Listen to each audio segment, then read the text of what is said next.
Salut à tous, moi c'est Kael. Aujourd'hui, on va voir qu'est-ce que les ads méta et comment elles peuvent vous permettre de développer votre profil Spotify. Donc moi, justement, les ads méta sont un outil que j'ai utilisé et que j'utilise encore pour faire arriver de nouveaux auditeurs sur mon profil. Ils arrivent par le son qui fonctionne le mieux et ensuite, au fur et à mesure, ils vont découvrir mes autres sons sur la durée.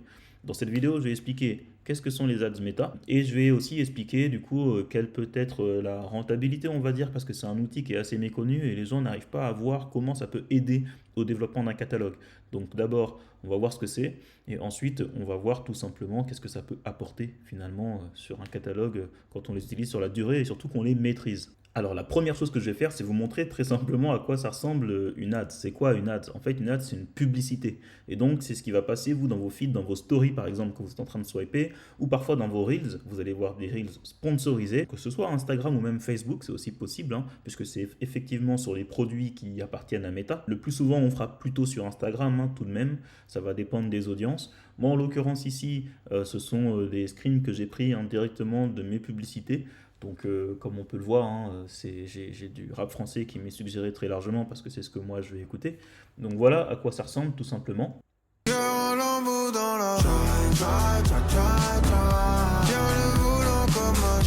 Vous voyez ici avec le bandeau écoutez maintenant qu'on peut retrouver sur les trois vidéos. Une deuxième ici. Chez la nourrice cachée sous la baignoire.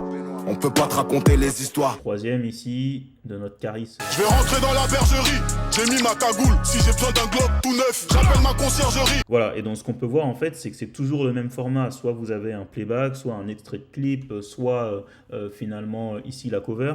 Mais c'est un extrait court d'un morceau dont on va faire la promotion et on va dire ensuite écoutez maintenant. Ensuite, ce qui se passe, c'est qu'une fois que vous cliquez sur écoutez maintenant, vous allez tomber directement sur une page de ce type avec Spotify, Apple Music et Deezer. Vous pouvez rajouter les plateformes que vous voulez. Il y a aussi YouTube qui peut être mis en général. Et si vous appuyez ensuite sur Play, vous êtes redirigé vers le morceau qui se lance automatiquement. Et donc, depuis Instagram, vous avez emmené des gens à aller écouter votre son sur les plateformes de streaming. Voilà ce que c'est concrètement de faire des ads avec Meta. Maintenant, quelle est l'efficacité? Parce qu'effectivement, vous investissez un budget publicitaire, mais je sais que pour ceux qui ne connaissent pas exactement comment ça fonctionne, ça peut être un peu flou parfois et ça peut faire peur. Et c'est donc pour ça que j'ai réalisé ce document sur lequel j'explique et j'analyse les résultats d'une des campagnes que moi j'ai faites pour du coup mon propre titre qui s'appelle Bonsoir Madame, sur laquelle j'ai dépensé 800 euros. J'ai pas précisé les localisations, mais j'ai mis France, Belgique, Suisse et Canada puisque moi je fais de la musique francophone. Donc c'est pas que pour le rap, hein. Là j'ai mis des exemples de rap sur les ads méta, mais ça marche pour tous les types de musique. J'en ai fait parce que j'en fais pour d'autres artistes et d'autres labels, donc j'en ai fait pour des artistes électro, j'en ai fait pour des artistes pop.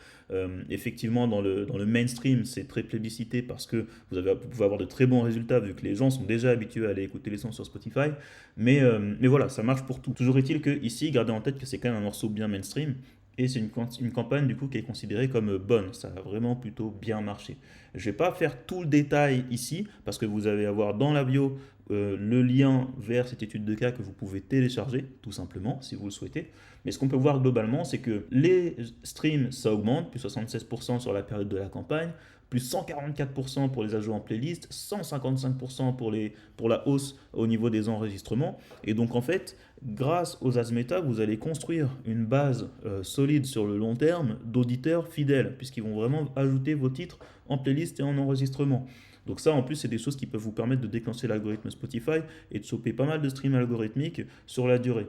Ensuite, on voit qu'on prend également des abonnés sur Spotify. Je sais que beaucoup d'entre vous qui faites des campagnes de playlisting notamment, vous avez du mal au niveau des abonnés, c'est normal, parce que sur les playlists, on est sur de l'écoute passive, là où en l'occurrence, vous avez vu la démarche qu'il faut faire, il faut que les gens cliquent une première fois sur l'annonce qu'ils voient, et ensuite qu'ils cliquent sur la plateforme de leur choix une fois qu'ils arrivent sur la page de redirection. Donc il y a vraiment une action de je veux aller streamer le titre, et s'ils l'aiment bien, ils ne veulent pas le perdre, donc ils vont l'enregistrer. Ici, on voit qu'en plus, on a un engagement global sur le catalogue qui augmente, puisque une fois que les gens écoutent un premier son qu'ils aiment beaucoup, ils vont découvrir l'univers de l'artiste. Donc oui, les ads méta, si vous avez un gros catalogue, c'est super intéressant parce que vous pouvez amener de nouveaux auditeurs à découvrir l'ensemble de vos sons. On prend évidemment des abonnés sur Instagram, puisqu'en fait, tout simplement, vous faites vos ads depuis Meta, mais c'est votre compte Instagram qui va faire tourner les ads. non pas forcément mettre vos vidéos sur votre compte directement, hein, mais ça part de votre entité de compte Instagram. Donc vous allez aussi pouvoir prendre des abonnés. Ensuite, on voit ici, vous regarderez les différents coûts, si on fait le rapport argent contre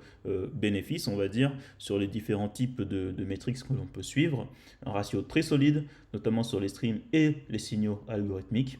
Et donc effectivement, ce qu'on conclut ici, hein, c'est que augmentation rapide et durable des streams, alors oui, ça dépend des morceaux, attention, il faut que le morceau soit bon pour que la campagne puisse être vraiment efficace. Engagement, c'est pareil, hein, c'est si le morceau il est bon et qu'il est fidèle à ce que les gens ont vu dans la publicité. Croissance de la fanbase, parce qu'au fur et à mesure que vous allez grossir des abonnés Spotify, alors moi je parle de fanbase vraiment auditeur, hein, je parle pas forcément d'aller ensuite en show, etc. Mais vous allez prendre des abonnés Spotify et visibilité accrue sur tout le catalogue. Donc voilà en quelques minutes globalement ce que c'est que les ads méta et comment vous pouvez les utiliser pour développer votre audience sur Spotify. Elles vont être utiles pour certains types de budgets. Quand on va aller sur des artistes à plusieurs millions d'auditeurs mensuels, il y a un autre enjeu, mais ça j'en parlerai peut-être dans d'autres vidéos. En tout cas, ça me permet de vous faire une petite présentation rapide et concise. Vous me direz si vous voulez d'autres vidéos de ce style.